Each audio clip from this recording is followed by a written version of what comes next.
Hello, everybody, and welcome back to the Sandra Lanch podcast.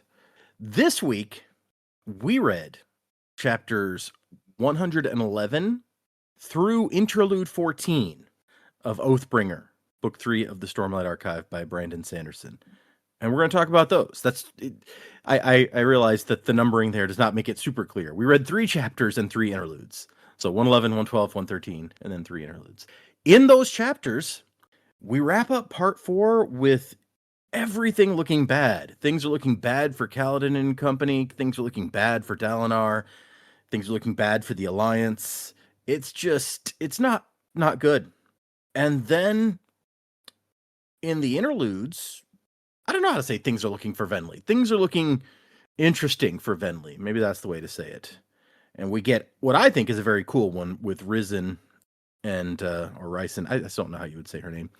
That's kind of a exciting adventure one for me. And then things go badly for Teft, and it's gosh, that's sad.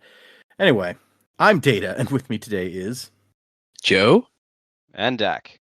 So hang on to something, everybody. The Sanderlanch is about to begin. Yearnings intertwined, the golden age in ashes once again. Under stirring stars, in the burning shards, kindle fragments of the falling rain. So look to the break of dawn, to the break of dawn. Stronger together now. Before we get started, I just wanted to make sure everyone knows we've mentioned it a couple times in the previous 2 episodes, but we have determined that next week I'm going to be at the convention. And for most of the rest of December, we've got holiday stuff going on. There wasn't really much, if any, time that we could get together to record. So we're going to take a 4-week break after this episode. Assuming that I get, because I'm going to go to the convention when I would normally be editing this episode. Assuming I edit this one in time, it'll be a 4-week break after this episode. If there was a 1-week break before this episode, then there should be a 3-week break after this episode. So you guys know better than I do about this point for certain how long the upcoming break will be. But we're going to take a break recording in December for 4 weeks. And so there will be 4 weeks total where there are no episodes. And then we'll try to finish the book coming into the new year. I want to put that up front just so everyone was aware. There wouldn't be any surprises except for the one surprise that I just mentioned. But we also, as you may have noticed, do not have Jaymee this week. She's already gotten busy with things happening. So Dak and Joe are here, and we read 6 chapters. So what did you guys think of these 6 chapters? Yeah, I'll start by saying, if you're in the future and you're listening to this way after December time, you may not notice we took a break because we may already have another episode out. So for those people listening to the future, what up? Anyway, these chapters were, like you said, I think you kind of said it. They're kind of a downer. Also, I hate to be nitpicky here, but for the end of a part, kind of anticlimactic as well. It was like, I mean, sure, some stuff happened. It's like, oh no, we found out some really interesting things, like that humanity, which, knowing what we know about the Cosmere, humanity came to Roshar and they weren't originally on this planet. Understandable, makes sense to us who have a larger perspective of the overall universe. So very interesting revelation for sure. Taravangian's finally making like some plays to do some Taravangian stuff. So definitely interesting. I feel like the Kaladin stuff is very like, oh yeah, we made it, and now there's an abrupt ending because there's a bunch of enemies here. And I was like, okay, well. And then Dalinar having to deal with kind of the fallout a little bit after that. And the interludes, I mean, we've got Venli, realizing, oh, we're gearing up for this war. And then I never know how to say her name, but the second character, it's kind of a bummer. It's like, oh yeah, the last time we saw this character, she was having fun adventures. And it's like, oh yeah, remember that fun adventure she was on? That crippled her. It's like, oh, that sucks. It's kind of a downer to read even that part. There was the fact that this thief was in the vault. Definitely interesting. Also interesting to me that these events are taking place so close to the main characters at this point. And then Teft, yeah, it's just sad, right? Teft Teft is going through some stuff. He's been going through some stuff, and because of what he's been going through, he's caused the honor blade to be stolen and his friends to be hurt, possibly killed. So it's bad stuff for sure. So kind of a downer ending to the part. Also, the interludes aren't looking great either. But also, like I said, a little anticlimactic. I was like, oh, there's no like big thing that happens other than this like revelation about humanity. Which I guess maybe in like if we hadn't read as much about the Cosmere as we have, maybe that would be more of a shocker to our first time reader. It's like, oh man, that is crazy. But for me, it's like, oh, I mean, yeah, it kind of makes sense. So, but yeah, I mean, good chapters. I'm ready to get into this next part because we're slowly closing in on the end of the book. So, I mean, I'm ready to get to that point so we can kind of figure out like, okay, what's going to be the payoff for this book? You know, we've got like 15% more of the book left. So I want to see kind of what the payoff is. Yep, we are getting close to it. Like you say, we've got part 5, and I think part 5 is the shortest part by far in the books. So I would also say, while you were talking, because it has bugged me as well, obviously I've mentioned it, I went and looked up how you're supposed to pronounce risen, and the consensus seems to be it's like risen, like he has risen sort of thing. Interesting. So I will try to remember that and pronounce it that way from now on. But no, you have a really good point that from our perspective, we know there's lots of humans in the Cosmere. So knowing like, oh, humans aren't originally from here, like it's not a shocker for the people who live here and don't know anything about other planets. They're like, wait a second, what? And I think it may also be more that they have discovered, oh, we stole this land from someone else, and these people we've been fighting off all this time, that's them trying to take their homes back. So that makes us feel a whole different sort of way about this war. Yeah, I mean, I get it. At the same time, I get it, but it's like, I guess the more interesting question to me then is like, if humanity's not originally from Roshar, they weren't created on Roshar, does that mean all forms, like the Thelena, the Makabaki, the Alethi, the Shin, because they all have pretty different like physical characteristics. And so I guess like my question is, what is the origin of each of those different types of people? Are they all just like humanoid descendants, or are some of them from different planets and they all converged here? Like, what's kind of the deal with that? So one thing that we have learned from, I think it's from Brandon saying it, is that certain strains of humanity on here, such as the Horn Eaters and the Herdazians, are on some level a result of interbreeding between the humans and the native, I guess the Parshendi species. And you can see in, the Parshendi have carapace, or the singers, whatever they call themselves.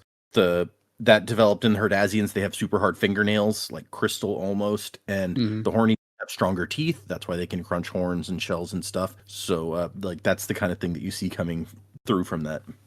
Weird. Yeah. Again, it's like, that's interesting, but it's like, how did like the other characteristics of the races come through then? Or is it also like Parshman breeding, like interbreeding?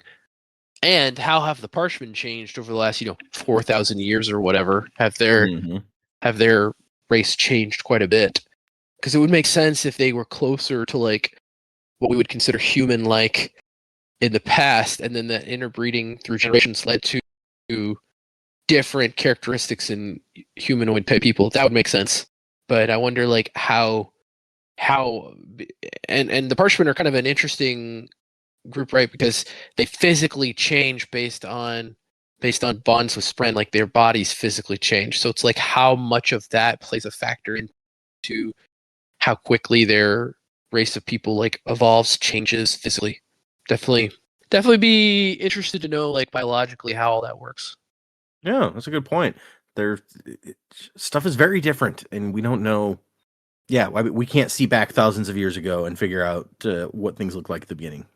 Maybe that'll be a flashback. Someday we'll have a flashback of somebody from thousands of years ago. Yeah, I will agree. I think Kaladin's one is kind of just like, we made it, and there's an army there. Brilliant. That's how we started this part. We got out and there was an army there. So cool. We come full circle there. I'll come back to the Dalinar bit. Interludes I really liked. Like, they were downers as they were. I thought Risen's story was pretty interesting, depressing as hell because her wild adventure, she lost the use of her legs and now she's just an accountant, basically. So that was kind of sad. But she got her badass moment against the fused invader in the vault, so that was pretty neat. Teft, depressing, but also like now that we've seen, the fused are infiltrating stuff and using their own, what is it, light weaving? I mean, it looked like light weaving for sure. Oh yeah, I was just making sure. I couldn't remember if that was the name for some reason. I thought it was something else.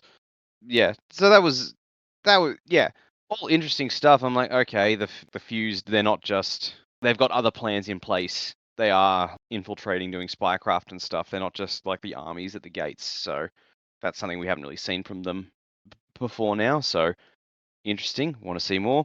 Yeah, so the Dalinar stuff, Taravangian making his play, very interesting, very cool to see him making his move, and the revelation that humanity is not native to the planet.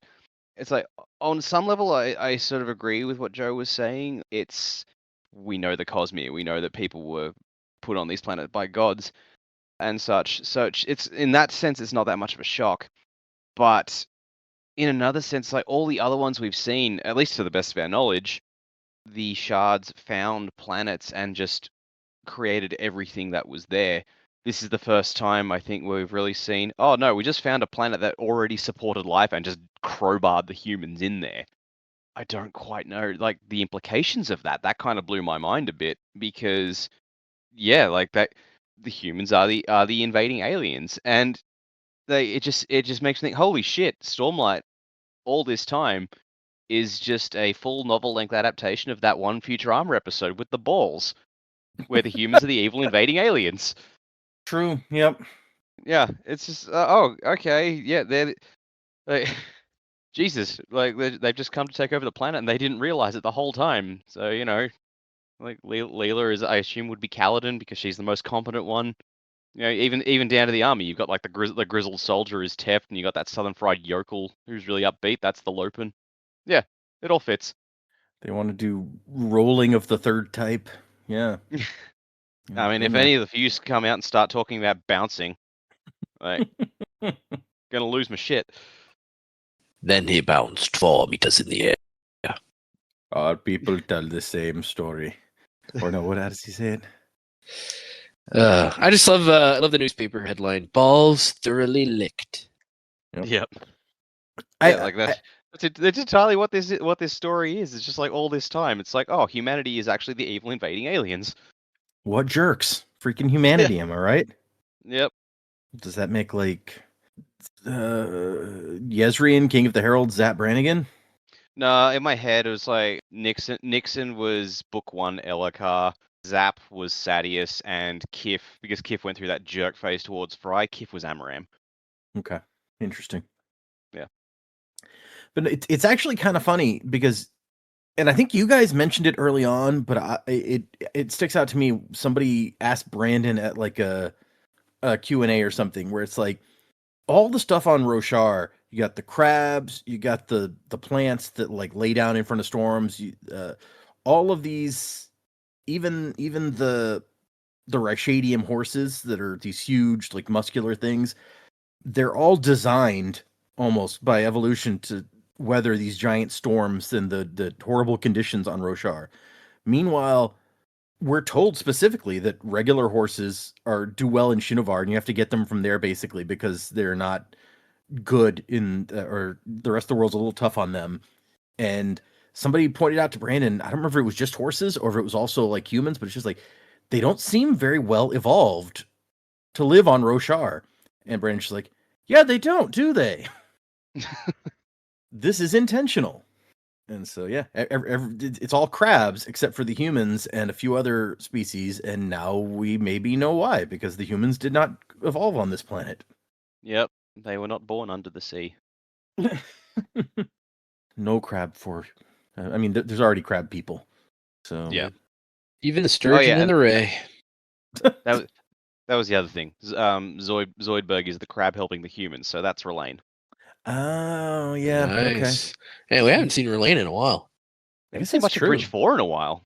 We saw Like, Bridge we 4 a s- little bit this time out, but Yeah. we saw a bit of theft. Well, shit, the fake out where we thought, is Rock dead? For like all of 2 sentences, and they said, no, he's alive. I'm like, oh, okay. Yeah. That Who would cares be- about those? Who cares about those other two guys? I was like, Rock! Yeah. that would have been a hell of a thing if like they kill Rock basically off page. That would have been a Dachshund level waste of a character. Yeah. Especially like after he's been reunited with his family. Like things are looking up for Rock, and then it's like, oh, he's dead. okay, thanks, die. But now we have his kid here. It's just younger, hipper Rock to take his place. You will call me Pebble. No, chip off the old Rock. No, he said. Did he say Call that him Chip. one of his kids was named Rock, but it was a different kind of rock, or was it one of them was named a shell, but it was a different kind of shell from what the other one was named? I forget That exactly. That sounds familiar, but it was also like 6 months ago, Yeah, it's been a while. and we haven't seen him since. Yeah, I guess that's true. Yeah. Well, okay. I guess let's get into these chapters, and we can hit these things as we get there. Isla Stelle is chapter 111, and the epigraph is like, okay, so look, I've only found the names of these 8 unmade. Everyone seems pretty sure there's 9. It's this unholy asymmetrical number associated with the enemy, but we don't get what the 9th one is. Is that At like least not. is that a shout out to the Nazgul? The Ah, 9. That does sound kind of like that, doesn't it? Yeah. I'd never considered that before. The Sauron's going to show up. I mean, Odium's effectively Sauron. Yeah, Odium was Sauron all along. Yeah. The all-seeing Odium. If Odium shows up as a big flaming eye, I'm out of here. Yeah. Like, come on, Brandon. What are you doing? Going to Mountain. So, I don't know if you guys remembered where Amaram had been all this time. I tried not to. Yeah, try not to think about that douche. Yeah. But Well, like, I know you're about to say it, but I like the one thing Jaymee specifically said she wanted note in this episode was the opening line of this chapter was one of the funniest she's ever read. the man he wanted to punch the most in all of Roshar. Yeah, Yeah. Jamie loved it. She's like, that's fucking great. He's I not did the only think one who it was feels that way. So. Yeah, I did think it was funny, but I also thought, it's kind of out of character for Dalinar. Hey, it's not like he's Yeah, going to do it. That's like a That thought Kaladin could cross my thing. mind. Yeah, that's like definitely inside Kaladin's head, not Dalinar's head. Dalinar's allowed to feel a way about him. It's just he doesn't. No, he you're doesn't do it. right, but we're just not used to that. Like, I don't. I think it's just the way it's phrased. It's very blunt. Yes, and it's also a little immature sounding. Yeah, Yeah. that's like young Dalinar. Yeah, Young No, I do Dalinar like- would have just punched him already. yeah, young. It's like young Dalinar's like controlling himself. He's like, oh, look at this a-hole. I want to punch him. It's really bad. But yes, we meet Meridus Amaram as Dalinar arrives in Thaylen City. Keep forgetting his name is Meridus. Yeah, what a Alright. stupid name. And Amaram is pissy because, and he's actually Amaram Sadius now, but whatever. Ugh. So the Sadius troops got sent here to clean up the debris from the storms out there by the walls because the city was very badly damaged in the Everstorm. And Dalinar kept trying to be like, hey, let us send some troops to help you clean up as a show of our good faith. And they kept saying no. And finally they said yes. And the Sadius troops were causing trouble. So it was like, hey, here's a good chance to get them out of the way for a little bit.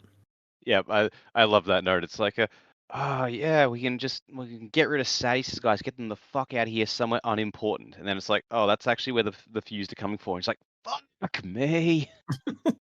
And Amaram makes a report that they've made all this progress. And Dalinar's like, yeah, you guys have done a good job. And Amaram goes, okay, so can our penance be over now? Shut up. This entitled fucking douchebag. Dalinar tries to Yeah. explain to him, like, no, the stuff you are doing here is important. We need these people to trust us. And Aram's like, okay, I do see the tactical importance of knowing the enemy's fortifications. And Dalinar's like, oh my gosh, no. They're not enemies, a-hole. And when he says that, Amaram's like, oh, of course, wink, I misspoke. But I can't help notice that your troops are on the border between our kingdom and Yakaved, and they're going to get to liberate our homeland while we're out here digging up rocks. It's really bad for my people's morale, especially since a lot of them still think you assassinated their high prince. And Dalinar's over like, well, I hope that their current leader is disabusing them of that notion. And Amaram does not say that he is. He's just like, hey, I'm a realist. I get it. Even if you did kill him, which I know you can't tell me that you did, he deserved it, okay? Oh I my would just gosh. respect you for it. This fucking guy. It's like, now that it's out in the open how much of an asshole he is, every line out of his mouth is just designed to make us hate him. Yeah. And really, he's just like, I want to fight. I want to like help our people. And Dalinar came here to tell him, hey, this is where the battle's going to take place. You guys are going to be on the front lines. And he gets so pissed off by Amaram's bullshit that he doesn't even tell him that part. He's just Yeah. like, enough. Follow your fucking orders, okay? I don't like you anymore. Remember that thing I was going to tell you? No, I can tell you now. What thing? Don't worry about it. When the enemy shows up, you're gonna get surprised, okay? Screw you. And then after Amaram leaves, you got Teft over here like, permission to stab him a little, sir? And he's like, how do you stab someone a little? And I love that Lynn is here. She's part of the crew now. We saw her draw in Stormlight and stuff before, so she's one of us, part of Bridge 4. She's like, I could stab him. I've just started training with the spear. We could pretend it was an accident. Oh, no. I love how ride or die she is already. Like, stab some High Lord? 100%, I'm on board. Why would I not? Yeah, it's like, what does she know about Amaram? Has she gotten all the stories over the cookpot? Also, it's like, as much as I enjoy the idea of like, oh yeah, we should just stab him, it's like, that's actually how we got him as a High Lord to start with, by the previous one getting stabbed a little. That may have been more than a little, to be fair. Yeah. It was just a little knife, it just happened to be in a vital area. Okay, yeah, fair. And then we get some Lopin making fun of his cousin for being short, whatever. Oh, Lopin. That was unnecessary. Honestly, the more we see of like Lopin and Huio, the more I kind of like Huio. But Huey's like, I came here to help, and you just keep mocking me. What the fuck? It's like, you know who I am. Come on, man. short joke, he says, be glad not short temper. Man, a few words because he can't speak Alethi very well, but I like it. Yeah, no, Huey, good man. Bridge 4. Bridge 4! Lopin's cousins, man. Oh. And then Yasna and Navani show up, and we're gonna have a big meeting with the various. We're having the next coalition meeting here because the defense of this city is what's basically next on the agenda. Yeah, and Renard asks some strange questions about gemstones. He's like, "Are there any like really big gemstones anywhere in the city?" And Fenn's son is like, "I mean, yeah, lots of them. Some really nice pieces. Why?" And Renarin says, "Because," and that's the end of that scene. No reason. Goodbye. Yeah. And like, in the moment, I'm just like, that's a strange thing to ask. And then you get to Risen's interlude, which is all about those big ass gemstones. I'm like, Renner, what are you doing? Yeah, there's something weird going on with Renan for sure. He's like nowhere to be seen in the last like parts of this this section. Yeah. He's like, "What do you know, my dude?" Yeah. And, And also, why do you refuse to tell people what you know? It seems really inconvenient. Yeah. But yeah, it's like, they've just spent all this time talking about the gemstone reserve, and then like almost immediately we cut to that. I'm like, okay, what the fuck's going on in there? What's the significance here? Yeah, it seems like it must be something. Mm. And we cut to Dalinar preparing for this meeting, and he's talking to the Stormfather like, "Hey, are you feeling any better?" And the Stormfather's like, "Shut up. I'm not a man. I don't get sick like you guys." Okay. And we get an answer to one of the questions you guys had, where he brings up cultivation, and Dalinar's like, "Oh, so she's still alive?" And the Stormfather says, "Yes, you've met her." And he goes, "Wait, I have?" And the Stormfather goes, "You don't remember. Normally she hides. Cowardice." And then Downer goes, "The Night Watcher," and the Stormfather goes, "No, that's not her. The Night Watcher is not cultivation." Okay. Dude, the I thought we were done with like the cryptic Stormfather BS. Like, bro, just tell him what's going on. Like, we don't have time for this crap. But also, I was like, I thought we had confirmation earlier that Night Watcher was cultivation. Or was that in a text that got it wrong? You guys drew some conclusions based on stuff that we read that were not entirely accurate. Oh, piss. Because Jaymee and I were talking about that, and she's like, "Wait, did we read that in Hessi's Mystica?" And we thought it was fact based on that. I'm like, I don't remember where we heard it. I thought we had confirmation already. Now let me see if I can find it. I know it was this book. Nope, that's not how you spell cultivation. Let's see. No, it's come up a lot. I think it may have been okay. Odium tells Dalinar. Dalinar asks some question. What caused the Radiants to abandon their oaths? That's what he asked. And Odium tells him, ask that of cultivation the next time you see her. Ask what she'd want for Roshar. I think you'll find me to be a better choice. And Dalinar goes, well, next time? I've never seen her. And Odium goes, of course you have. She simply robbed you of that memory. Her touch is not how I would have helped you, and so on and so forth. So we assume he went to see the Night Watcher, and the Night Watcher took those memories. And so you guys, and this says cultivation took the memories. So you guys said 1 and 1 is 2, and it's not quite as simple as that. Piss. I could have sworn there was somewhere that outright said it, but might be misremembering. Again, months and months on this book. Yeah, it's been a while, and I remember when you guys drew the conclusion, I was like, I see why you think that. That's not exactly what that means. But I wasn't going to say that, so... Well, I mean, it's nice to have it sitting pretty in black and white here, like the offshoot of God says, no, that's not right. So you're just like, oh, just wait, we'll get there. Yeah. He's like, you're wrong, by the way, and you're just like, oh, okay, fine. It's not one of those you have to come up with a whole explanation. It's like, this is why it's not true. It's like, no, the book just outright says, like, it's not her. Mm. But we also get another interesting note.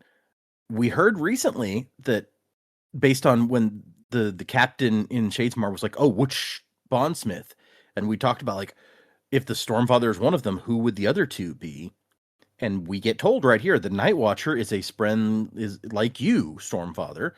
So that makes me think, oh, that must be one of the other two. And he says, are there any other ones like that? And the Stormfather says, yes, there's a third sibling. This is what, like, Joe was speculating last time, the ocean spirit. Well, whoever it is slumbering. I don't know that the ocean thing ever looked like it was sleeping, but it could be.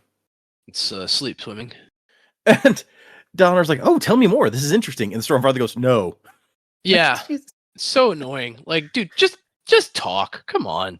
It's like, do you want us to succeed or not? At this point, like, what's holding your tongue? Well, the Stormfather says, leave them alone. You hurt them enough. So that sounds like he has a pretty specific reason for not wanting to go into this more. And Dalinar's just like, okay, fine. And we get another question, like, did Honor the Almighty, did he actually care about men and their pain? And the Stormfather says, he did. I didn't understand why, but now I do. Odium lies when he claims to have sole ownership of passion. At the end, though, Honor became more obsessed with oaths. There were times when the oath itself was more important than the meaning behind it. He loved humankind. He died defending you. And the oath's more important than the meaning behind it. We call that the Jaymee Lannister principle. Fair. And then we run into Taravangian, who says that he's having a good day today, but he kind of wishes he wasn't. It is not a day to be heartless, he says, so I worry. And Tyler's like, what the hell does that mean? So I guess he's having a smart day is what he's saying, because we know when he's smart, he's less empathetic. So it's Dalinar's just like, man, Taravangian, you're crazy. I like you, but you're crazy. Crazy. Yeah, no. I mean, he's not so heartless. He's not just like man, there's too much noise. Kill the children. Yeah, he's not having that smart of a day. But I guess No. we can all be grateful for small favors. Man, we should have seen it coming that shit's about to go down. He's like saying to Stormfather, I've united them all. He comes into the meeting. I'm looking forward to this meeting. Shit was always going to go sideways here. Yeah. Yeah, that's like Dalinar is like Kaladin. He's not allowed to be happy. Well, yeah, he goes into the meeting and he's like, everything seems to be going well. He sees people chatting. One of his generals, like, oldest son is getting close to the princess of Yazir. There might be the first union between Alethi and a Makabaki princedom in centuries. He's like, everything's going so well. And he starts hearing that voice in his mind saying, unite them. And he's like, I'm doing that. Stormfather, why do you keep saying that? And Stormfather's like, yeah, it's not me, man. No, you crazy. You crazy, Dalinar. I like you, but you're crazy. But the question is like Stormfather, is that you? I said nothing. But did you hear it? No, I'm not going to talk about that. I said nothing. Ignore me. And they get into the whole chat. I also love the note that there's an issue with some of Amaram's troops. They've been carousing And Amaram like stiffens at this. He's not. Dalinar thinks for all his faults, he liked to run a tight army. Well, you're not doing it, man. Like, fix it. Yeah, the one good thing about you, and you can't even do that right. Mm. And then the Stormfather says to Dalinar, something's coming, a storm. And every group in the room starts getting like span reads flashing. And first we hear the Everstorm has hit Shinovar. It's like 4 days earlier than they expected it. It's usually 9-day intervals, and it's only been 5. But we've got lots of confirmation about it. And it seems to be going faster than usual. So usually it would take a full day to get this far. We don't know how long it's going to be. But then the Stormfather's like, no, that's not what I was talking about. There's something else. And different people are getting different information. First, Yasna and Navani get the translation of what the title is named after, the Isla Stellae, the oldest known piece of writing written in the Dawn Chant, which we're managing to translate because of Dalinar's visions. This is from even before the first desolation. And I don't know how quickly you guys locked on to what's going on here, but yeah, it takes Dalinar a whole minute to figure out, like, wait a second, that's not written by a human. Yeah, it took me a hot minute. It wasn't. I basically was just following Dalinar's train of thought. As soon as he twigged this, like, well, wait a minute, they're not like no carapace. How would they even know that about the carapace unless the people writing this had carapace? Oh shit. Yeah. Some of the language in it as well. Early on, I was like, "Oh, wait a minute, this is not written by a human." So it says that they came from another world using powers we have been forbidden to touch, powers of Spren and Surges. They destroyed their lands and have come to us begging. We took them in as commanded by the gods. What else could we do? Our pity destroyed us. Beware the otherworlders, the traitors. Do not take them in. Do not give them succor. Well were they named Voidbringers, for they brought the void. A new god, their god. They have no songs. They cannot hear Roshar, and where they go, they bring silence. They look soft with no shell, but they are hard. They have but one heart, and it cannot ever live. So that is a lot of information kind of couched in some interesting terminology, but Yeah. humans Yeah. destroyed the world they're from. Okay. It's not good. But yeah, it's like the thing about the shell and they know no songs. I'm like, oh well, okay then. Yep. They brought a new god with them, their god. Also, it's interesting that apparently the Barshendi named the humans Voidbringers, and at some point that got turned around on them. The Uno reverse card got played. Exactly. The writer, Yasna says, was a dawn singer, one of the original inhabitants of Roshar. Not Spren, as theology has often postulated. So like, yeah, the whole thing, they called us Voidbringers and we turned it around on them. It's like, that's the ultimate history was written by the winners thing. Yep, exactly. And the most interesting thing to me is Yasna goes, yeah, I've suspected this for a while, that the first desolation was the invasion of humans onto Roshar. This is the truth that destroyed the Radiance. I mean, yeah, like, what's Kaladin going to do when he finds this out? Like, I'm supposed to do the right thing, but like, I'm not. I'm a colonial. Yeah, I'm a colonizer. This is not good. Yeah, he's already having enough trouble deciding like good guys and bad guys. I can't imagine this is going to help. Yep.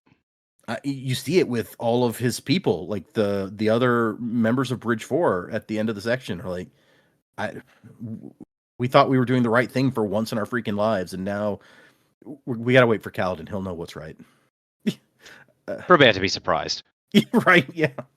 And then everyone else in the room, Taravangian has something, Fen has something, the Azish have something, and Dalinar assumes it's all the same thing that they found out. And Dalinar's like, yeah, I realize that this is troubling. We just need time to figure stuff out. But no, it turns out that the Azish, actually, it is the same. They've been worried about these powers being dangerous from the beginning. And now we've got this thing saying, oh, by the way, these powers destroyed the previous world that humanity lived on. So maybe legitimate concerns.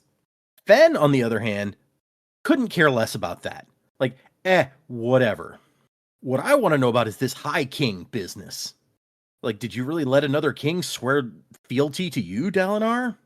And they're like, okay, look, I understand that looks bad. I'm not interested in being in charge of you. That's an internal Alethi thing. Oh, no, I'm sorry. It's Taravangian who has the thing where he's like, yeah, this stuff about mankind's origins is really upsetting to me.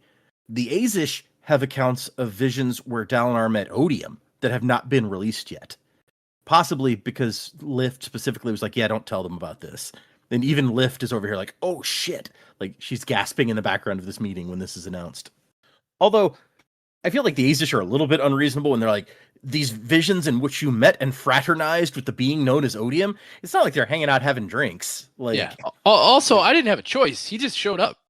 Yeah, it's like, what was I going to do? Shut the door? Like, Also, and in point of fact, how did they get these accounts? He didn't write these down, did he? I think probably Yasna and Navani were in on that secret. And we know that Taravangian's Radiant had her Spren spying on their meetings. Oh, that's right. Yes. So I'm pretty sure that's where that came from. Okay. I don't see why it's a big deal for the guy leading this coalition to like have a parlay with the leader of the enemy side.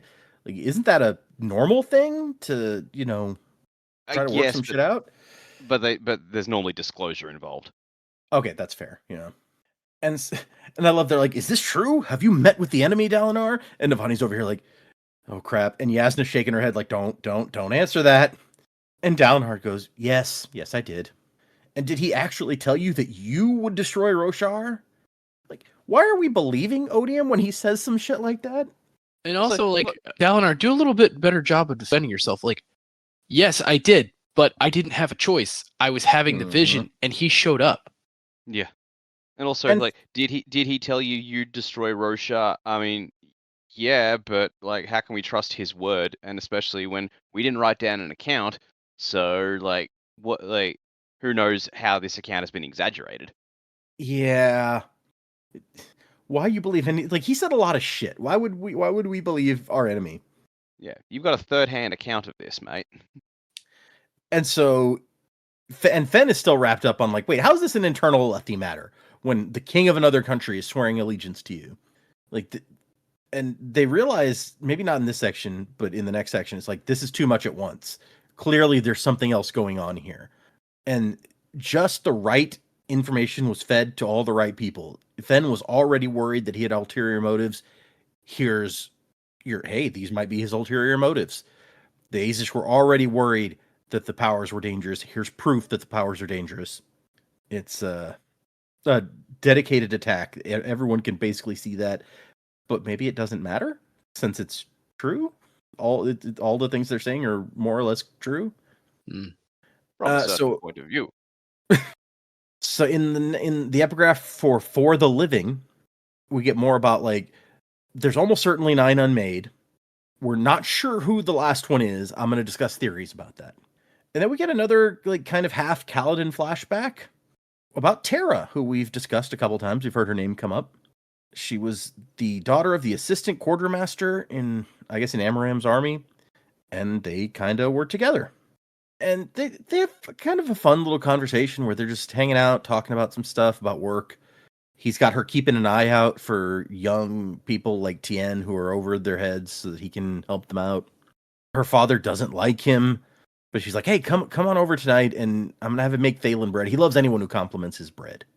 But Kaladin, he's like, no, I have the extra practices that I've set up in the evening. I can't miss those. And then she tells him that she's leaving. They offered me this job over in Morn's Vault, which I guess is probably a city. Makes me think of Deep Space Nine, Morn, but whatever. I wanted to tell you over dinner, not out here in the cold, but I have to do this. My father's getting older. He doesn't want to get shipped off to the Shattered Plains. And Kaladin's like, I mean, can't you not do that? And she says no, and he goes, well, maybe I could get transferred to like the High Prince's standing house guard. And she says, would you do that? And he's like, and he thinks, no, I would not do that. Not while light-eyed High Lord's got boys killed in petty fights. And she tells him, Cal, maybe someday you'll learn to be there for the living and not just for the dead. And she leaves, and it says that she wrote him a couple of letters after she left. He had to pay someone to read them, obviously. And he just never responded because he was stupid and he didn't understand, and because men make mistakes when they're young and angry, and because she'd been right. So, wow.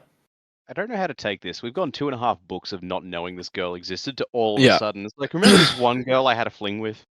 Right.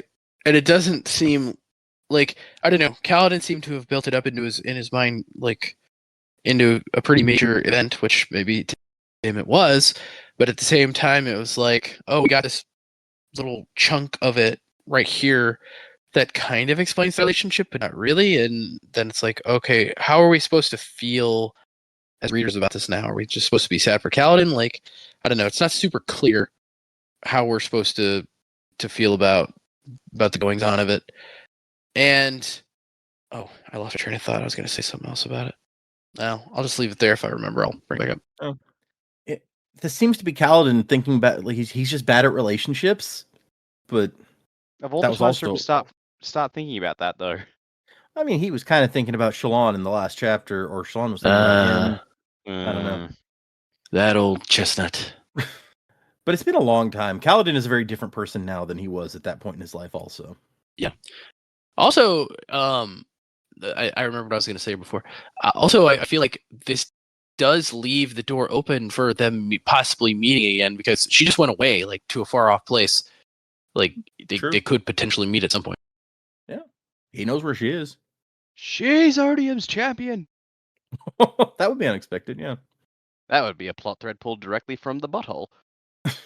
It's like, yep, that just pulling one out of my ass now. This makes no sense. But okay, so we cut to them hiking through Shadesmar. They flew a little bit of the ways, but now they're hiking and coming up on Thalen City. And basically, like, Kaladin is pushing them. And Shalon, now that they have no Stormlight to use anymore, she's fallen behind. Like, she's not as rugged as the others, which, surprise, surprise. And they make it over the crest, this ridge, and they can see below all these candle flame lights, which we know is what human souls look like on this side. Thalen City. And out there, over the Sea of Lights, are the two towering spren of the Oathgate. These don't look like they've been corrupted like the ones in Kholinar did. So that's good. What is less good is that the Oathgate platform is right below them, and there's a bridge leading out to it, and the bridge is guarded by an army of enemy spren. Hundreds, maybe thousands of them. And that's where we leave Kaladin for this part 4. I don't even know how you fight enemy spren. And we move to our last numbered chapter, The Thing Men Do Best. And Hessi's last entry here. If I'm correct and my research is true, the question remains, who is the ninth unmade? Is it truly Daigonarthus? If so, could their actions have actually caused the complete destruction of Amia? So we've heard once or twice some about an event called the Scourging of Amia, where everything there was more or less destroyed. And we even saw a little bit there. I was gonna say we saw Amia, like it was underwater and like surrounded by rock spires and stuff. Well, I mean, there was at least a beach with a bunch of that island gemstones on it. So yeah, Have we heard Daigonarthus before? I do not recall that we have. Hold on, let me see if I can. Diagon Alley. This is the only time Daigonarthus is mentioned in this book. So Okay, cool. Random information that it may be responsible for the scourging of Amia. Good to know. I look forward to halfway through book 5 when this name finally comes up again. And we're like, oh yeah. We don't even know if he's actually, or they are actually the ninth unmade. That's just a theory. So, So we cut back to Dalinar, who's hanging out with Queen Fen, and she's pissed off, and he's upset at himself, basically, for holding all this stuff back and giving someone, he has no idea who, the ammunition to do this all at once. Like, he could have dealt with one of these things at a time. This is too much at once. And I love the Stormfather's like, I mean, did you really think you belonged here? That you people were native to Roshar? And Dalar's like, well, yeah, I mean, I thought maybe we came from Shinovar originally. And the Stormfather's like, yeah, that's the land they gave you, a place where the plants and animals you brought could grow. And Dalar's like, yeah, but we didn't want to stay where we were confined, huh? When has a tyrant ever said to himself, this is enough? Remembering what Gavilar had said once upon a time. And we find out that this is more or less what caused the ancient Radiants to abandon their vows. The Recreants. Not just humankind origins, but also the fear that the powers they had would destroy this planet like it had the one before. That's why they abandoned their vows. Yep, fair enough. And Dalinar's like, well, we're not going to do that this time. I'm not going to let it happen. And the Stormfather's like, oh, really? And then he turns, and Bridge 4 is walking away, their heads slumped. And Tess like, yeah, we're going back to Urithiru. The men we left back there need to know about this stuff. And Dalinor's like, I mean, we're still being invaded. This doesn't change any of that. And Sigsel's over here like, well, I mean, being invaded by people trying to get their homeland back. I'd be mad if I was them. Like, what the hell? And Tef's just like, yeah, we'll see what Cal says. All respect, sir, Dalinar, but we don't listen to you. We listen to Kaladin. He knows the right of things, even when the rest of us don't. And Dalinar's over here. Dalinar still thinks Kaladin may well be dead, along with Elhokar and Adolin. So, and the Stormfather says, in the past, honor could guard against this kind of stuff. He convinced the Radiants they were righteous, even if this wasn't their original land. But, leading up to the Recreants, he was dying. When that generation learned the truth, he did not support them. He raved, speaking of the Dawn Shards, the ancient weapons that destroyed the Tranquiline Halls. He promised that Surgebinders would do the same to Roshar. So, yeah, that's not good. Isn't the next novella after this book called Dawnshard? It is. Awesome. Sounds like a laugh riot. Here's the weapon that destroyed heaven. Yep. And so most of the people are leaving. The Azish are like, we need to think this stuff through. Taravangian says we can use his ships to go back to our empire and not have to go through your oath gates. And he turns to Fen like, are you going too? You gonna abandon me? And she's like, where would I go? An army is coming here, and you guys are the only people that I can count on to defend my city. So I can't afford to throw you out. It's like, you're in my house. Like, and I love that she's like, he says, I'm sorry for betraying your trust. And she's like, you know what? I really don't think that you want to conquer me, but I can't help wishing that I did have to worry, because it seems like you've turned into a good man right in time to bravely sink with the ship. And while that's commendable, the Blackthorn would long since have murdered everyone trying to sink him. brutal. Yeah. And then Taravangian's like, yeah, I'm leaving too. And Dalinar's like, what? But you're like the one guy I thought would stay. You're the most pragmatic ruler I've ever met. You're always talking about having to do what's politically necessary. And he's like, yep, then that's why I got to do this. Sorry. I wish I could explain. Because he's planning to stand out of the way and pick up the pieces. And then the worst part is that Dalinar Spren is not helping in the least. We end the chapter with him being like, I mean, I tried to hide all this. I told you didn't want to know this shit. And Dalinar's like, what, so we could continue living a lie? And the Stormfather's like, yeah, that's what men do best. Isn't that what you've been doing the last 6 years? Pretending you aren't a monster? Pretending that you didn't kill her, Dalinar? Stormfather, you're real down, bro. Does he want them to die? Right? Like, why you gotta pile on, man? How's this helping?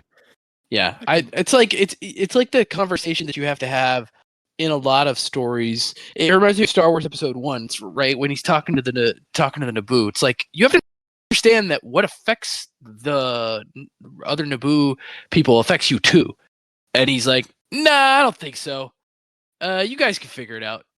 Oh, the Gungans, yeah. Yeah. You guys live in a symbiont circle, he says. Yeah, which I mean, even if you don't even have to characterize it as a symbiont circle. It's like they live on the planet that's being taken over by droids. It affects them. Yeah. Like, nah, we're good. Once the droids are done with the Naboo, like they'll just come for you, Brian Blessed. Yeah. Misa gonna speed you away. Through the planet core. Oh, that's gonna sound terrible on the recording. Yeah. It You have a sounded life kinda plate we're with this and so. hissin'? People talk crap about Phantom Menace. It's not terrible. We're gonna make you Bombad General. Yeah. Man. Okay. Anyway. No, it's pretty bad. I'm sorry. There's some good stuff for sure. Some good pieces, but no, man. All right, so let's Better talk. than Attack of the Clones. Yeah, I was about to say. No, I think that's true. Yeah. It's better than Attack of the Clones. I honestly think it's better than Last Jedi as well. So, like, if you're gonna talk about bad Star Wars movie, or not Last Jedi, Last Jedi. So, if you're gonna talk about bad Star Wars movies, there are worse ones. I think my worst one is Rise of Skywalker. Oh, you don't like that one? Oh God, no. Okay. That was about the point where my interest in anything Star Wars died. No, Rise of the Skywalkers. It's like, It's not good, but I don't think it's bad. I think Last Jedi is worse. I think after Last Jedi, they tried to about face so hard that they just like screwed it up even more. Yeah, maybe so, but Like the reaction to Last Jedi was not good. I think worse than it deserved, I would say, although I don't think that it was a great movie by any stretch of the imagination. But like they're like, "Oh, well they don't like any of the new stuff we're doing. So Rey's the Skywalker and Emperor Palpatine is the bad guy." And like they're just like, "We better go back to the only thing that works." Ugh. And it made it worse as far as I'm concerned. So, yeah. Okay, no, we don't need to run deep in Star Wars. I'm sorry. Yeah, we don't need to teabag this hornet's nest anymore. Everyone, email us and tell us what the best and worst Star Wars movies are in your opinion. Oh no! Yeah.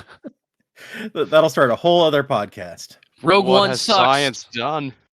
I don't think Rogue One sucked. I don't like it, but I know I'm in the minority. A lot of people like it. I think honestly, I think that one and Solo both played better for me on rewatch than they did the first time. Solo actually I like. I Rogue like- One, I think the problem with me for Rogue One, it's like they're like, hey, love these characters that you just met. They all die. Like I don't. It worked for me. It worked for me. I like Solo a lot. Just Solo lived and died on the dude playing Han Solo's charisma. Yeah, It's like for all like the other problems that movie had, and it had many. He fucking killed it, and I adore him for it. I think Andor actually helps in retrospect Rogue One quite a bit. That's one of those ones I should probably watch it, but like Star Wars to me is movies, and I struggle with the shows. Like first couple of seasons of Mandalorian were okay until it turned into just a hey, like if you haven't watched 80 billion episodes of 90 cartoons, then you're not gonna understand who the fuck anyone is. And I'm just like, okay, I'm done with the show now. See, I've never watched a single one of the cartoons, but I was still okay with. I did know a couple of the characters were coming from cartoons, and so, like, well, and I guess that comes into Solo as well, where you're like, wait a second, if you haven't watched the cartoon, people are like, what the fuck? Why is Darth Maul here? Oh yeah, I definitely had that thought. And then like I look it up and it's like, oh well, if you haven't watched this is not going to make sense. And I'm just like, oh, I'm sorry, I didn't realize my fucking Star Wars movie was a university course with required fucking reading. But I feel like I feel like they explain the cartoon characters they bring into the Mandalorian felt explained enough to me that I didn't need to watch the cartoons to know what they are. I do think that some of them, like that one. There's one weird alien bounty hunter guy who looked really cool, but got very little of anything to do in the Mandalorian season. Oh no, sorry, that was in Book of Boba Fett, which was basically the even watch that. Mandalorian season 3 at the end. Like the last two or three episodes of the Book of Boba Fett are about the Mandalorian for some reason. But there's a cool like alien bounty hunter who gets very little to do and apparently was very big and fun and everyone loved him in the cartoons. And I was like, oh, that's why this seems like a very cool and deep character and they give almost nothing to him because he's from something else. Okay, fine. Anyway, sorry. We'll not do that. But Let's scramble back out of this rabbit hole. yeah, clearly there's some strong feelings about Star Wars in the room. We don't have Poet here at least, so we don't have to listen Oh to god, could you to imagine? that. So back to the book. We're going into the interludes. Venli's interlude actually isn't that much. Like they've moved her to a cave in Marat where she's still telling the same story over and over. And we end the section with they're putting her on a boat and they're like, "Oh yeah, all of us are going to go and to this big battle and the Everstorm is going to take us there." And I love she's like, "Why are we fighting? Aren't you fused like super powerful and stuff? Why don't you guys just do it?" And the dude first he calls her a coward.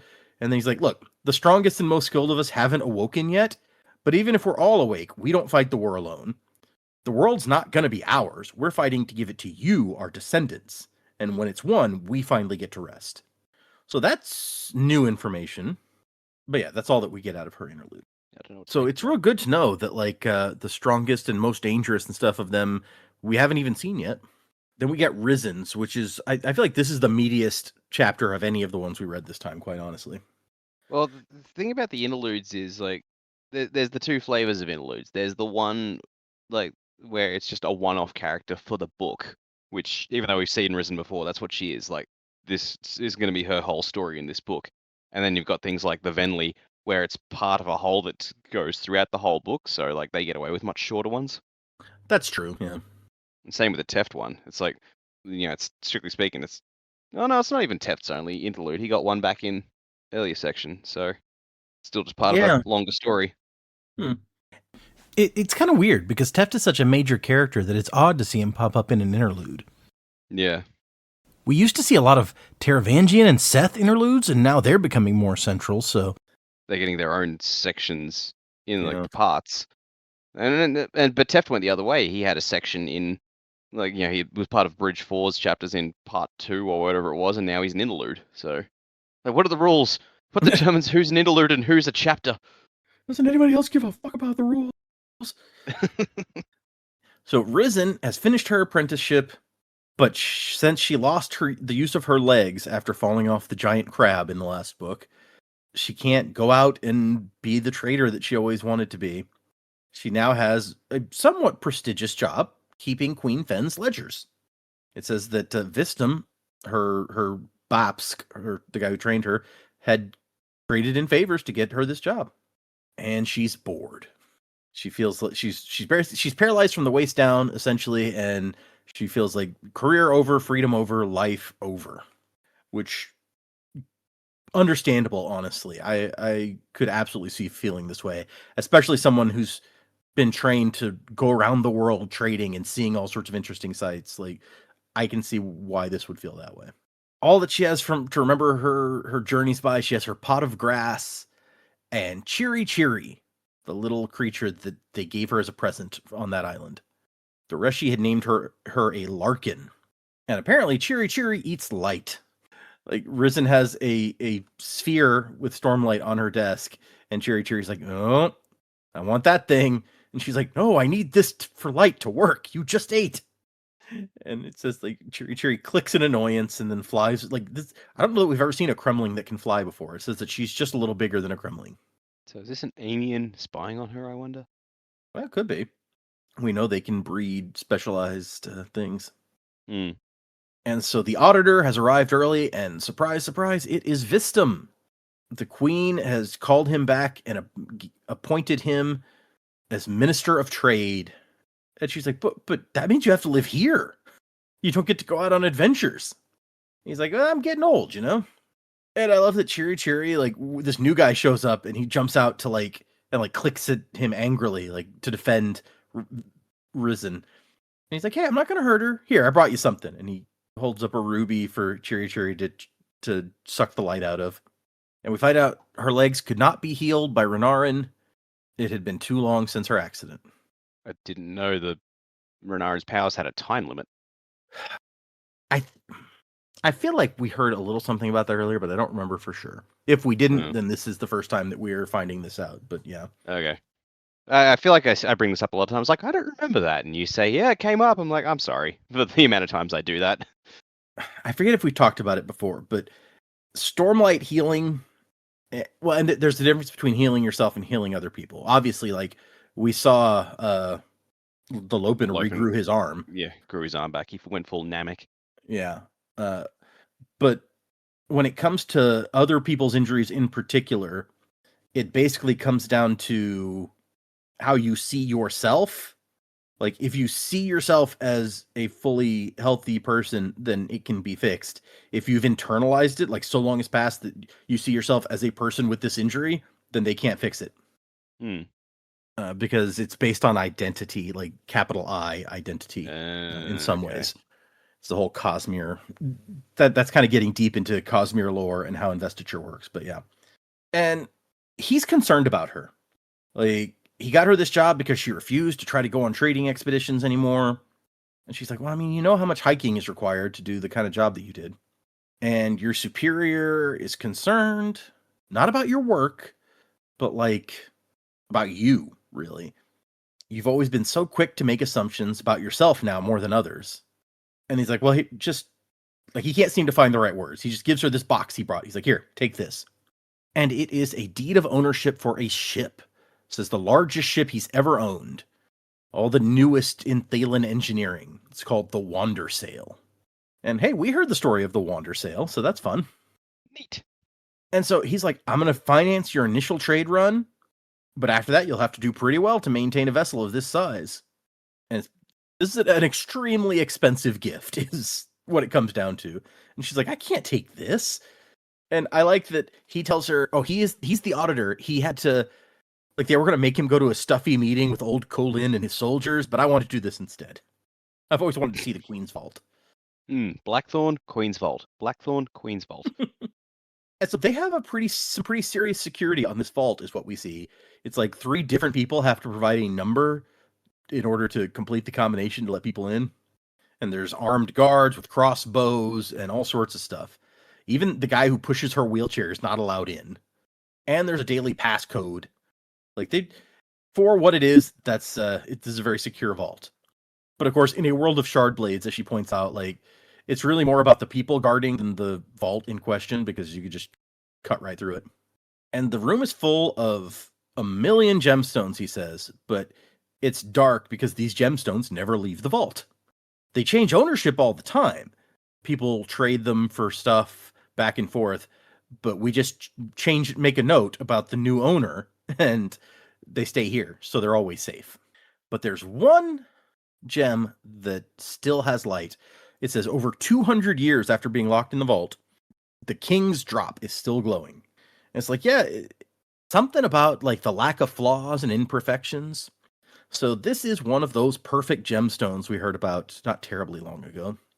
And it can just keep holding light. That's the same sort of stones they use in Shadesmar to store light and trade it back and forth. Big ass gem. Yeah. And then the Queen's Guard, who came along with Vistum, kills one of the guards with a knife in the neck, and then goes after Vistum as well, and knocks Risen over. And dude takes a crossbow bolt and just doesn't even give a shit. Takes a second one, doesn't seem to notice. So this is kind of T-1000 thing happening. It just came out of nowhere too. It's like, yep, that's the gem, and he's dead. Oh god. Yeah, things go from like kind of just normal, interesting to me, like finding out all this stuff about Thalen society, but it's nothing super amazing. And then shit hits the fan real quick. And she's trying to crawl around and like get some guards, get some help, save Vistum. And Cherry is here also, and he senses food because whoever this guy is stealing the king's drop. He's trying to take the giant ruby. And Cherry's like, ooh, dinner. I mean, Risen has to make a pretty serious effort to just pull herself through here and try to do something. And all the while, she just notes, like, everyone else is struggling for their lives, and Cherry is just pigging out. And at some point, like, towards the end of this chapter, she's like, wait, did you get bigger? So, like, I guess he grows if he eats a whole lot? I don't understand exactly. Yeah, it's a real Stranger Things Demodog situation, I feel like. Never watched Stranger Things. Oh man, last season part of it just came out. It's pretty good. Yeah, somebody told me, like, hey, the last season's about to start. And I was like, really? That's still going? I had no idea. They had to take a really long break because of COVID at one point, and then they had to take another break because of, like, I think just schedule conflicts, because now, you know, all those actors are doing movies and stuff. That makes sense. sense. That first season came out 9 years ago. We're up to the 5th season. Yeah. So, like, they, I think, like, a couple of the kids were already, like, Broadway stars before the show. And so, like, a lot of them are doing, like, live stage stuff, and then the other ones are doing films and stuff. So, and, you know, David Harbour's been doing a lot of films, and he's in that show. Red Guardian. Yeah. Really, I feel like the only person who's not doing work outside of that show is Winona Ryder. That's interesting. I was going to show you guys, actually. They did I don't know if you guys have seen the latest pins that they did last month was when they got announced, but the latest Cosmere pins, they did a Risen one. And so I was going to show you so you could see what she looks like. Let me find the right one. They also did a Marisai. I might show you a couple of these, actually, because some of them are pretty fun. But they changed who's designing them, so they look a little different from the first batch. But yeah, there's Risen and Cherry, although he's a lot bigger here than what we see him in this. Yeah, I was going to say, that's fucking huge. Yeah. That's fun, though. Yeah. Marisai, I actually would want a Marisai one. The Marisai one, I actually like this. Here's the Marisai one. It's like one of the most action-packed pins I feel like they've done. Oh yeah, she's like in the middle of firing a gun. Yeah, that's Jesus crazy. Christ. She looks great though. I like that pin. And you can tell the design is slightly different, but it still looks pretty good. Yeah. I mean, I like the pin. I just was not ready for the rage face. I think Marisai and Dusk may be my favorite of the two new ones they did. Here's Horathan from Oh, Elantris. Oh yeah, I kind of like that. He looks Yeah. a little Oh, too that's- imperial, like stormtrooper-y to me, but still looks good. he And they comes did with his lo- own speechifying rock. I know, right? He's got a rock to like Captain Morgan stance on. Yeah. to to zelify from or whatever. I don't know. Is that a made This up is my word? this is my preaching rock. Yeah.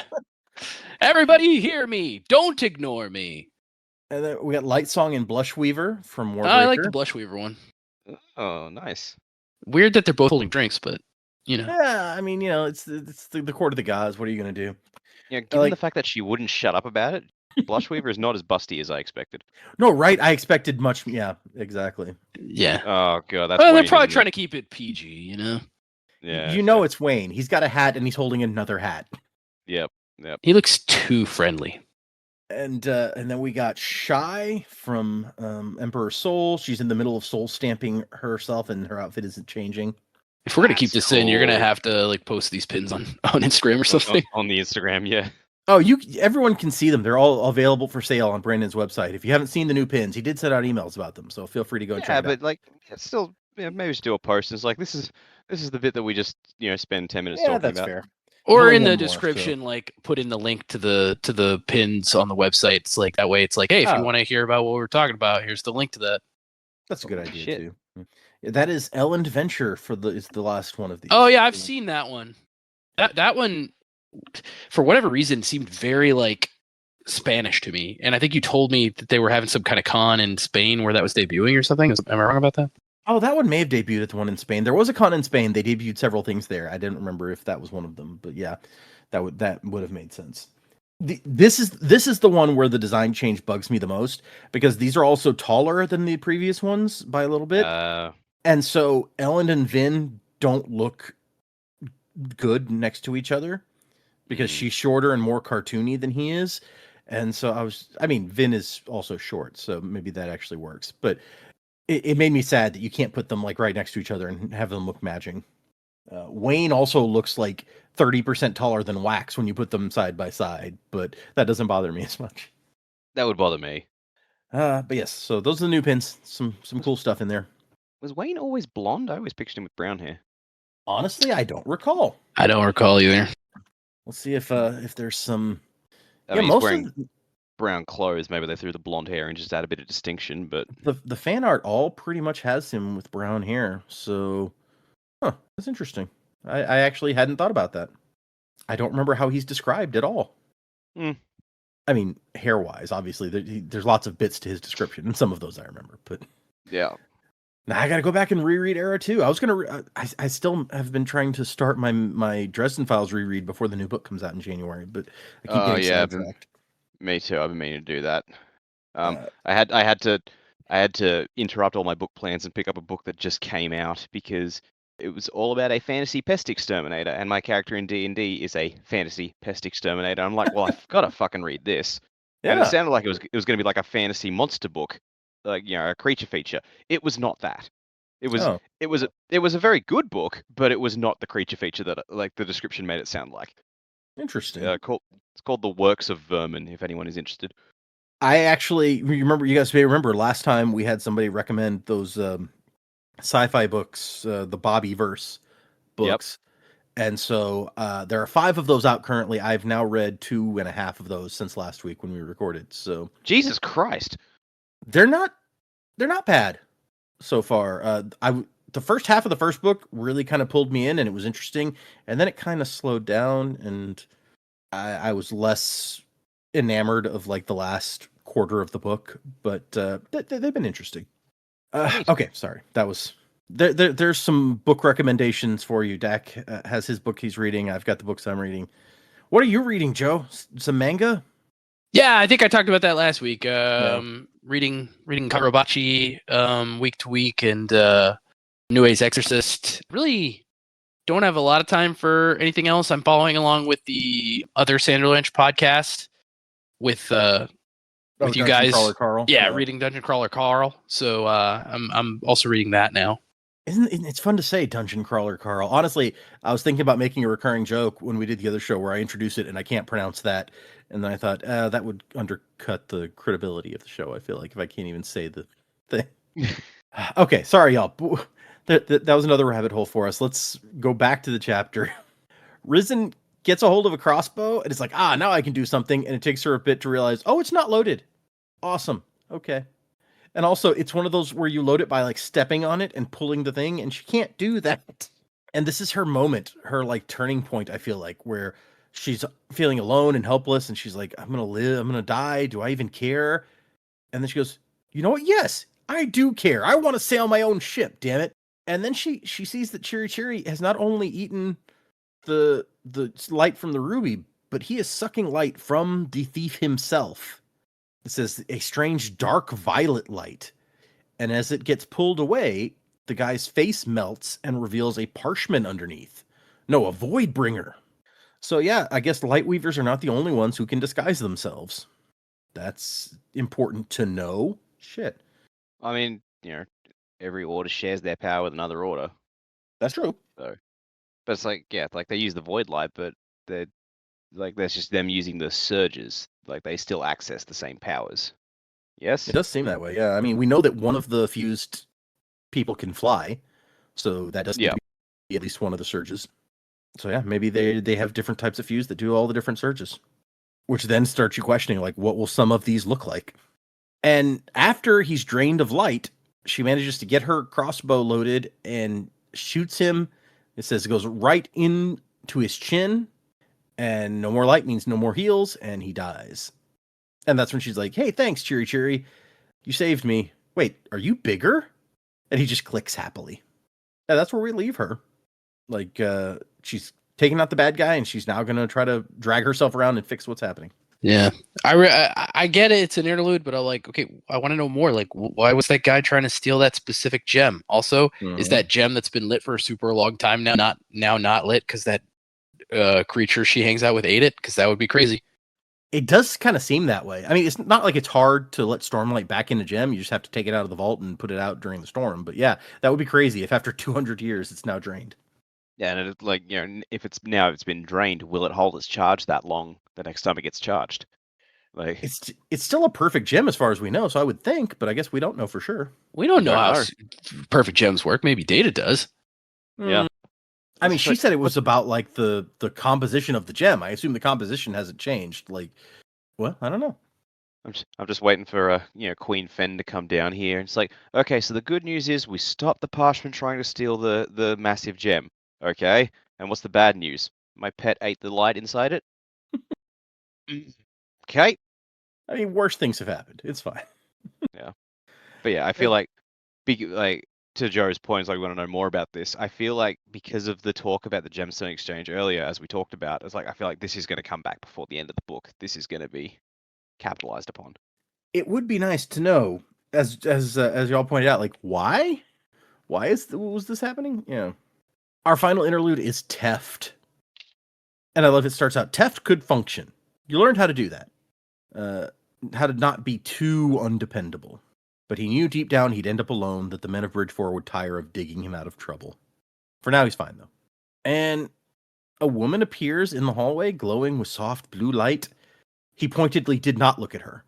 You have words to speak, Steft. Steft, oh my gosh. Steft. You have words to speak, Teft. And he just goes, storm you. I don't know why he's turning his back on this, especially because like he's from the group that like tried to bring this back. You know, I don't know what's in his head that he's trying to prevent this. I guess he's still shaken by the revelations. Like, yeah, like these powers fucked up the planet, and now we're here to fuck it up again.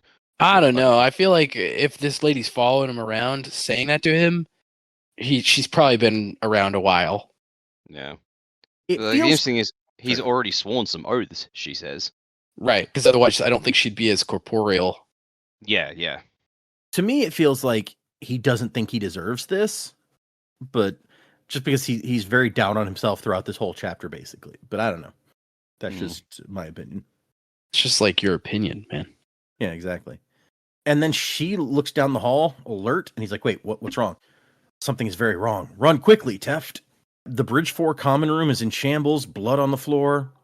3 of their people are on the ground, Rock, Bissig, and Eth. No. It specifically says 3 corpses and then says Rock, Bissig, and Eth. And I'm like, did we just fucking kill Rock out of nowhere? Honestly, I did not And then- remember that. Yeah. And then it's like, oh no, like Rock is still breathing. It's like, Yeah. okay, that would have been startling. I mean, Bissig and Eth, like we've seen them around, but they're not like the characters that Rock is in Yeah. this story. Yeah, I wonder why he chose that term or phrase. Was he really getting into the perspective of Teft and being like, Teft thinks they're dead, but or was that like? I wonder what the history behind that is. Like, did he actually intend to kill off Rock, and then he's like, maybe I shouldn't do that. I can't imagine that anyone actually intended to kill off Rock here. This is not Game of Thrones. Like, main characters can die, but like that? Come on. I don't think Brandon's ever done that, has he? I don't know. I can't recall. Did Clubs die off page? Maybe. No, Clubs died. Clubs Clubs did died in a kind of. Yeah, he died in a battle, but I think it was like a cut where it was like, we know he's about to die, but it doesn't actually happen on page. It was like the end of a chapter or something. That was Doxson, I think. It was his perspective, and he charges into the battle, and next thing we know, he's dead. Yeah, him too. Oh no, sorry, no. Doxson we saw die. In his perspective, he cursed Kelsey with his dying breath. Oh, yeah. I forgot. No, the character that died off screen in that battle for certain. I can't remember about Clubs, but I do know Sazed's girlfriend, whose name I can't yes, remember. Tindwyl, yeah. Tindwyl, yeah. Yes, That's Yep. true. We had no idea where she was that entire battle, and then it was like, oh, by the it way, wasn't until she's Sazed dead. found the body. Yeah. Oh, because you just had to kick Sazed in the nuts. Yeah. Yeah. Poor guy. Wait, wasn't he a eunuch? Yeah, that's true. Yeah. They found a way. They found found a way.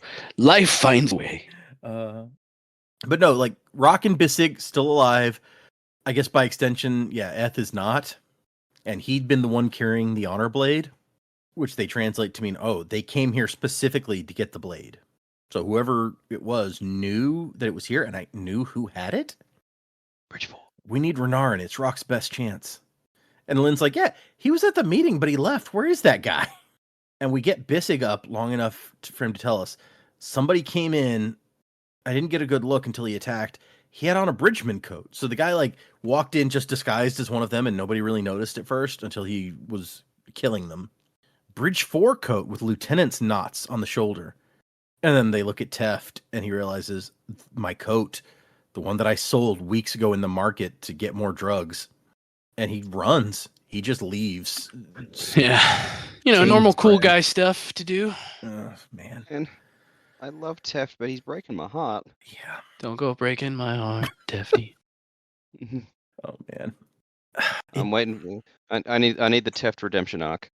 It's so, man, like you feel so bad for him because we knew it was wrong at the time. He knows it was wrong, but he can't help himself, and now he's ashamed of like the result.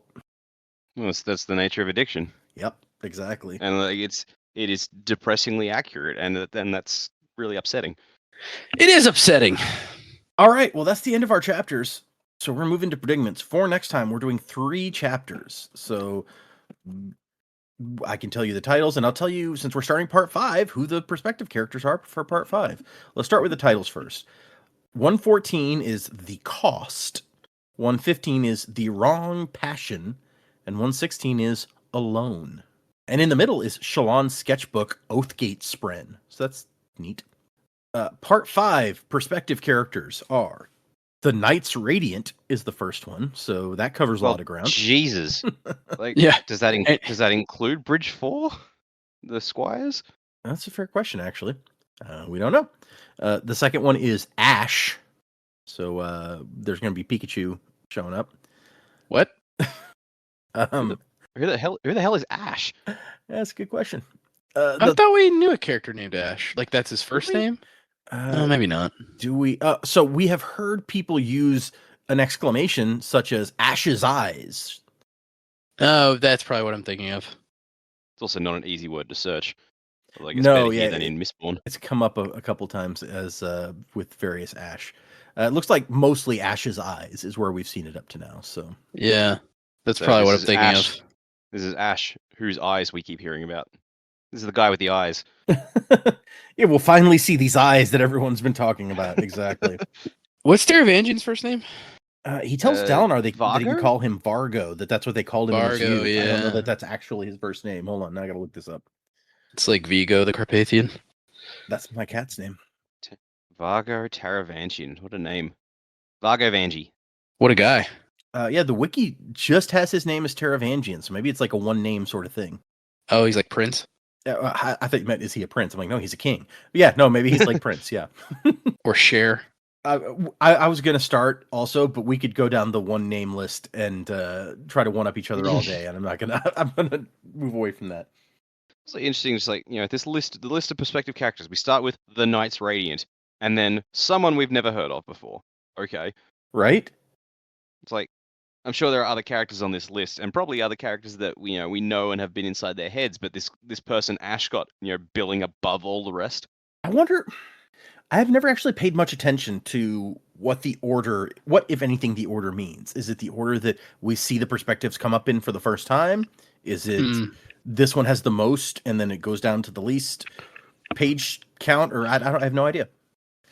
Sorry, to continue, there's a fairly lengthy list here. The third one is Navani again, so Yeah, see, Ash got billing above Navani. Fuck. and then Adolin, and then Taravangian, Yeah, I kind of expected that one. and then Yanagon, or Gox, Gorks? as we know. Yeah, Oh, we get to see inside Gorks' head. I know, right? That'll be fun. Oh man, I hope this isn't all. I love Lift. Lift is so amazing. I wish Lift would notice me and not just steal my food. That would be unexpected, honestly. I could see it. Yeah, I mean, she brought him back from the dead. I wouldn't be surprised if he has attachment issues. that's fair. Yeah, I could see that. After that, Polona, who that's an interesting choice, Of all people, okay. right? And then Vyre, Vyre, which is not a name that we have heard before. Okay, yeah.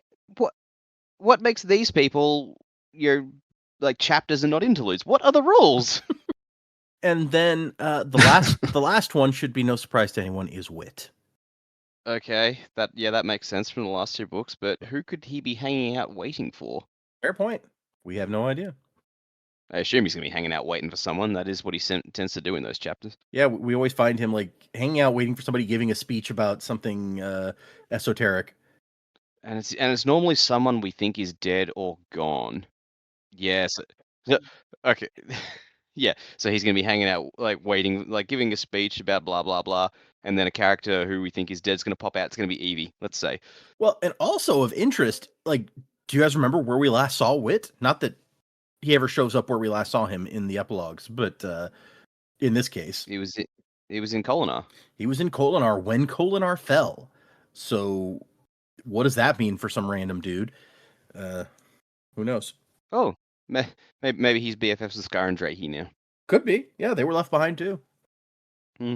But yeah, that's all of our perspectives. That's the names for the next 3 chapters we're reading. Predicaments. What do you guys think? We're moving into part 5, the final part. And we, as Joe pointed out, we have about 15% left. It's actually more like the epilogue ends at 98% of the way through the book, and we're at 85 now, so that's actually like 13% left. So yeah, we don't have all that long to go, although there are some very long chapters. There are 2 episodes in part 5 where we read 1 chapter for the episode, is how I have it organized right now. That might change, but right now. Is that a first? That will be, yes. It's been one of my unspoken rules before now that we always read at least 2 chapters. But one of these chapters is longer than either than Sixth of the Dusk or Shadows for Silence. Holy shit. Wow. All by itself. So we can only read 1 chapter. And then the next one is another one. The very next episode I have set up as 1 chapter, and it's about half the length of that one. But I can't fit it in with any other chapters, so that will maybe be just a real short episode. I don't know. Either that'll be a real short episode, or I'll have to combine it and make an even longer section than that previous section for the final episode of the book.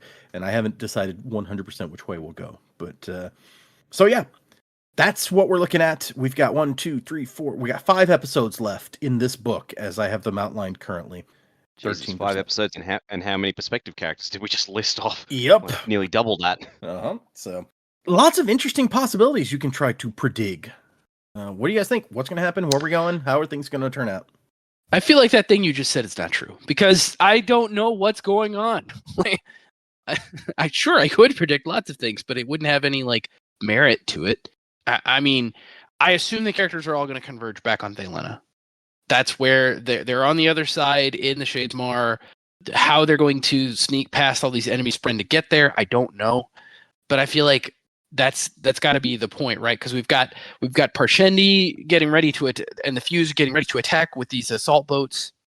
We've got kind of which I think Taravangian's play couldn't come at a worse time, right? It's like he's trying to overthrow Dalinar at the point where they're about to be invaded.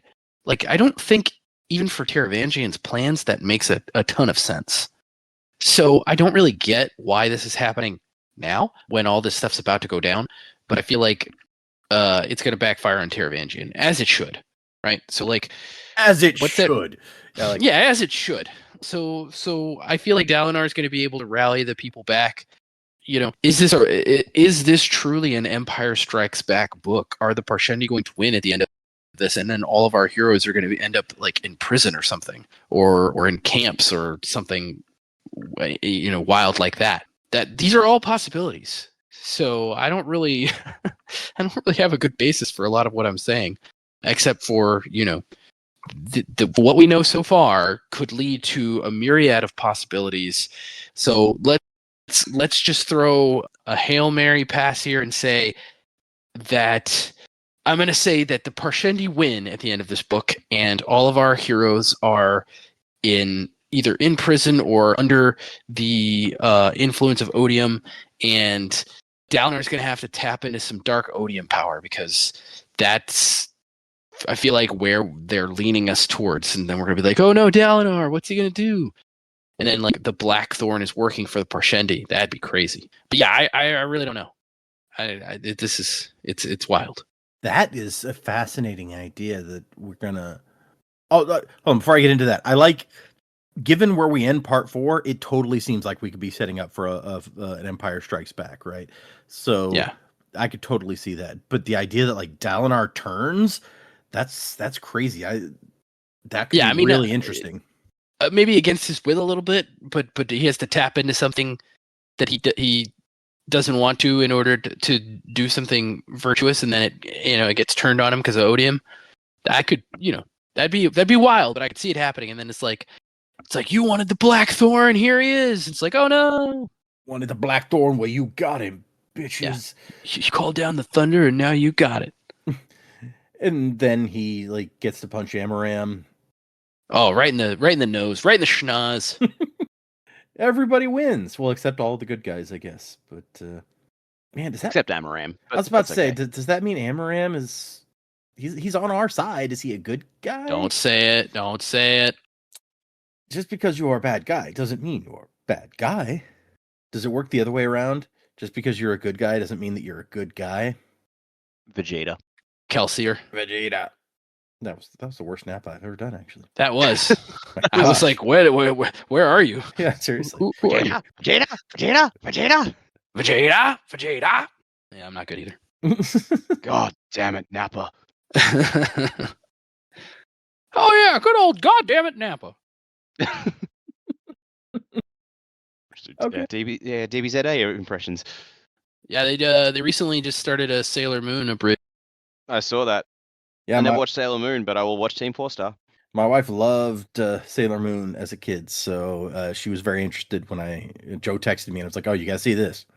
I feel like Dalinar turns bad guy at the end of the book may be on par with Volcano Theory, and I kind of love it. I mean, not against, kind of against his will, but yeah, no, I get it.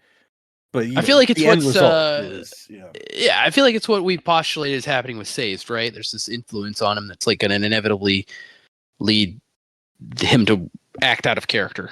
I mean, yeah. I mean, all the memories and stuff that he's been getting back have been like kind of got him on a trajectory that is not great.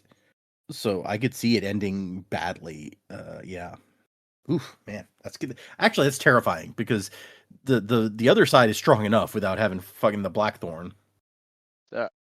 I've got a few theories this week. One of them, I've sort of taken like Joe's idea of like the Blackthorn coming back, but it goes sort of in a different way. Where I think we're building to for this, when it's going to come to this fight, Venli will be named as Odium's champion, and so her on Dalinar. I don't know how the Unmade figure into this, but whatever. Venli gets named as Odium's champion, goes up against Dalinar, but because she met Dalinar in that vision, it just gives her just that enough doubt, and she thinks of her sister Aveshanai, and that she refuses to fight or she throws the fight. But Dalinar doesn't know that's happening, so he like just finally gives in to his dark urges, and the Blackthorn comes back and he kills Venli. So at the end of it, they win the Odium fight, but the Blackthorn is back, and so like, what cost is this victory? The Blackthorn is back, and Aleth Roshar is not united. Dalinar has failed to unite them. So maybe that's where we're going. That's the big one I have. The couple of little ones. I think that Amaram's man stole the Honor Blade from Bridge 4. Okay. Because we know Amaram was after them. That was his whole thing. I don't know what he intends to do with it, but I reckon he's had people spying on. It was either Amaram or Taravangian, but I feel like Taravangian's a bit obvious for this one, and he has not once mentioned the Honor Blades when we've bumped into him, where he's been all about trying to undo Dalinar. So I think this was Amaram. And how would either of them have known about the Bridgeman having the Honor Blade? I have no fucking idea. Oh, fair, okay. We also know that, or I think that we know, Amaram took Talon at the end of the last book. Yeah, Amaram's got Talon, so maybe that maybe Tal can into it. Maybe Talon can sense his blade. Oh no, that's not Talon's blade. They had Yezrian's blade, the one that Seth used to use. Oh, that's right. Yeah, sorry. Wit swapped out Talon's blade. All right, never mind. Okay, and then the last one I had. So there's a whole lot of talk this section about what's right and wrong, because of what we're doing, because of what humanity is, where they came from, and what they've done to the Pash already. So I think that on humanity's side, there's going to be a very surprise MVP to like the Shardbearer conflict. Do we deserve to hold shards, and what is right and what is wrong? And that's going to be Seth. Oh, because he's learning all about that now, and he's like the Herald is like, I was wrong, and so the Herald is learning about what was wrong. Seth is taking these lessons on board. So maybe the assassin in white shows up with a new shard blade, and he's like the personification of law, whatever Nail's order is.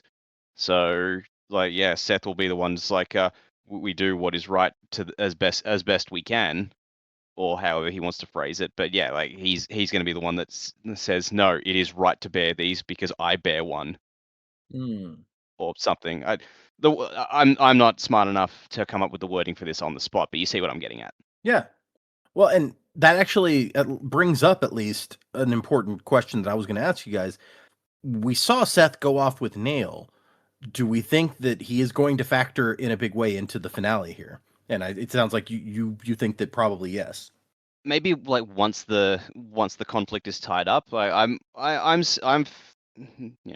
don't want to say I'm fairly confident, but like I'm feeling pretty good about this Venli and Dalinar idea that I've had, where Dalinar like goes full Blackthorn, and like it looks like everything's going downhill, and then Seth comes down as a Knight Radiant to unite them.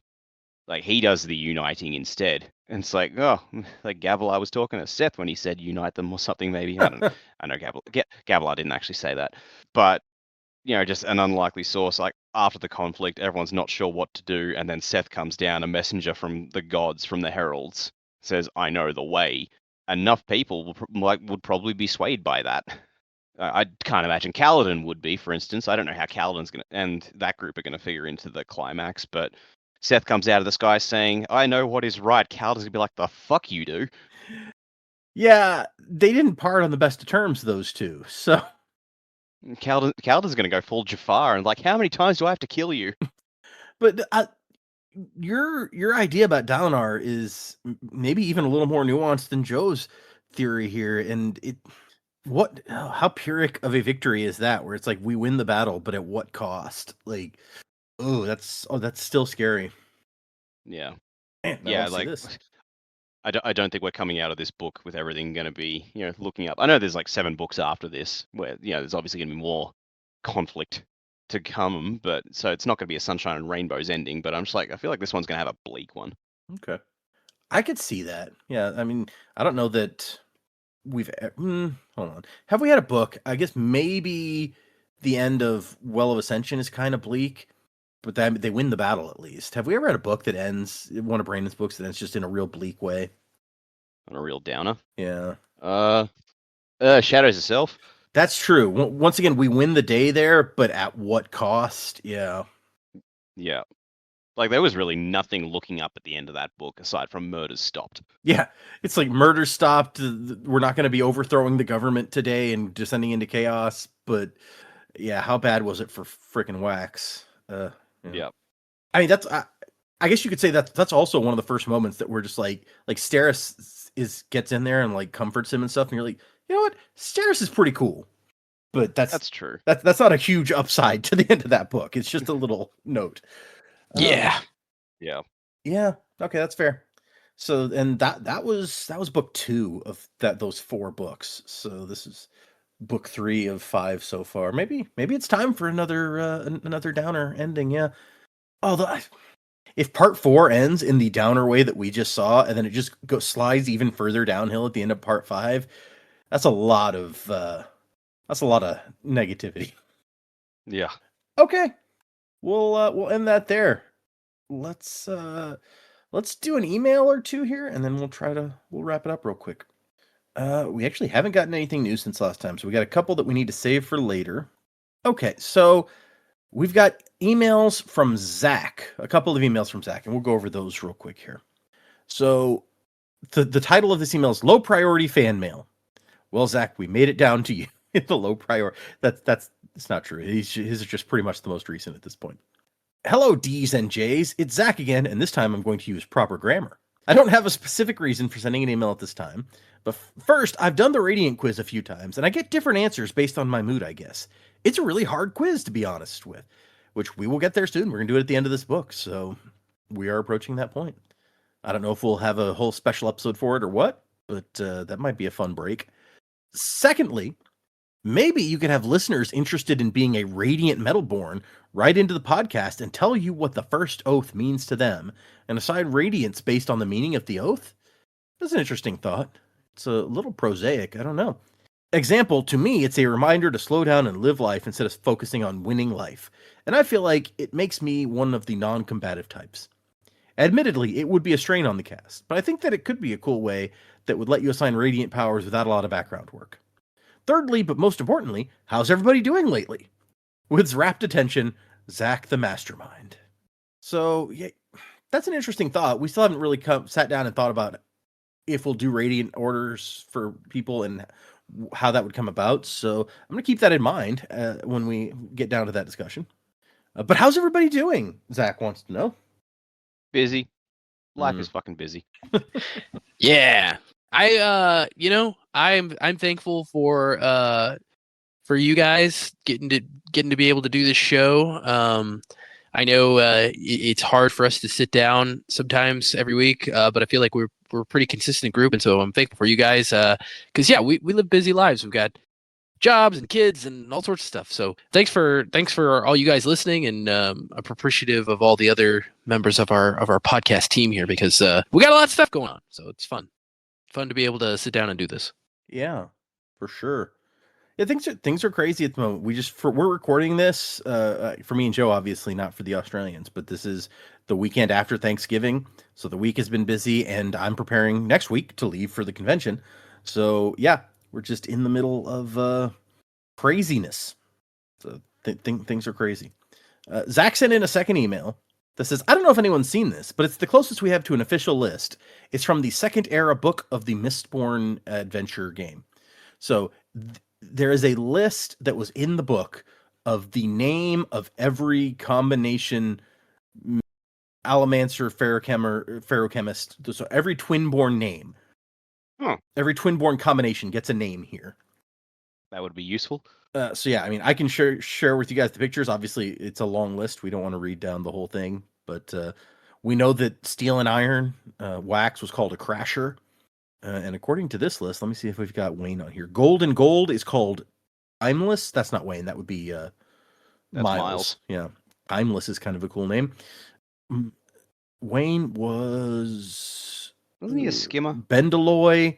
No, Skimmer. Skimmer is just the ferrochemical name for what Wax could do.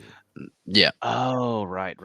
Wayne was Bendeloy and Gold, which is Yeah. a constant, according to this, seemingly unaffected by time or age. Yeah. Now his Mistborn power is called Slider. Maybe that's what you were thinking of. Oh yeah, Slider be. is the Mistborn power. Yeah. Let's see. Any other interesting ones in here? I don't know. Bendeloy and Bendeloy is called ascetic lone. Oh no, it's called sated, and they're listed as ascetic loners. I'm just gonna scroll through real quick and see if there's any other interest. Electrum and Iron is called Whim Flitter. What the hell is it? Prone to change plans. No, just forget it. I don't want to hear the Oh my rest of these. Yeah, Wimflitter killed it. Oh no, hold on. Zinc and Chromium is called a high roller. Turns everything into high stakes gambling. Okay, well that might be fun. Yeah. No, that's not Anyway, bad. I won't go into any more of those, but I got the whole list. If you guys are curious, I will share it with you. But You say list, you need like an Excel spreadsheet to keep track. I know, of this. right? But thanks, Zach. I actually don't have any of those Mistborn adventure books. I pledged for the new Cosmere RPG that's coming out, but I never, because I didn't have anyone that I would have played that with, so I didn't ever pick those up. So it's interesting to see. Thanks. What else do we need to hit on? Actually, I will say one thing that might be of interest in the how is everyone doing. Next weekend, while Data's at the con, I will be going up to Sydney for in-person D&D finale session with my D&D group. Yeah. That's cool. And this is like the DM has made it clear. It's like we have spent 4 years on this story, and this is the finale of this story. Once it's done, when like it's not like next year we'll play with the same characters again or anything like that. No, this is it. This is the end. So I am emotionally steeling myself for that. They're all gonna die. I hope I was not, but- about to say that'd be a bit of a bummer finale to like a 4-year campaign. Is like, yeah, all your characters died. Sorry. Yeah. That is actually mostly how the first big campaign that I ever DM'd went with some of our friends, where the big final boss battle did not go super well for them, and most of them died. One of them, before the battle started, had kind of moved into a different room, and mostly just didn't get involved in the battle, and after everyone was dead, was like, okay, I guess I'm leaving. So somebody survived, but That's Wow. that's messed up. That's bleak. Things didn't turn out well for them. It was unfortunate. Remember when Poet got eaten by a cat? Intentionally, Cool. yeah. Yeah, he well, he got killed by a mind flayer, and then we used this thing to save him, and he's like, I don't really want to play this character now, though. And I was like, So then, yeah, okay, suicided. so what do you want to do? He's like, I don't know. It's like, okay, well, I mean, I can just have this cat eat you, I guess. He's like, yeah, okay. That sounds like Poet. No new patrons this week, so if you'd like to send us an email, like Zach did, the address is thesanderlanch@gmail.com. Find us on Instagram and Facebook and Patreon, where my reactions to the first time reading Isles of the Emberdark are continuing to go up. I have progressed in my actual reading of the book. I'm up to, where am I? 82% of the way through. I'm really going to try to push and get it finished before I leave for the convention so I don't get spoiled on anything. So I'm going to try to record that last few episodes tomorrow or something. So if you want to hear my reactions to that, check out our Patreon. And if you join our Patreon, Joe will assign you a faring power. If you want to leave us a 5-star review on whatever podcast you listen to, whatever platform you listen to podcasts on, not whatever podcast you listen to platforms on. That's not a thing. That is a thing. Send us a screenshot of your 5-star review, and Joe will jump you into the misting crew and assign you a misting power. I was tempted to be like, hey, find me at the convention, but by the time this episode comes out, the convention will be over and I will be home again. So if you were there last week, find me then at the convention. And I have pins that I'm going to be trading as part of the World Swappers campaign, which we are a sponsor for, or at this point were a sponsor for. So check that out if you have a time machine. I should have mentioned it last week. I did not. But thank you guys. Patrons, you're awesome. People on our Discord, if you want to join the Discord, there's a link at our website, www.thesanderlanch.com. Thank you to everyone who shows up every week and listens to us discuss these books. I love having this to do every week. I'm going to be a little down that, we're missing several weeks, but I think I'll keep busy, so that'll help. But we appreciate all of you. Remember, we are doing 3 chapters for next time. So if you're reading along, that's chapters 114, 115, and 116. 3 chapters for next time. Music by Miracle of Sound. And Wasing to the Time of Next. Colo. P.S. Fasher. Crabs ahoy! Supernovas die, fractured in the fateful fall of man. Feel the heart raging of a strength unseen. Unity will bring the upper hand. So look to the break of dawn, to the break of dawn.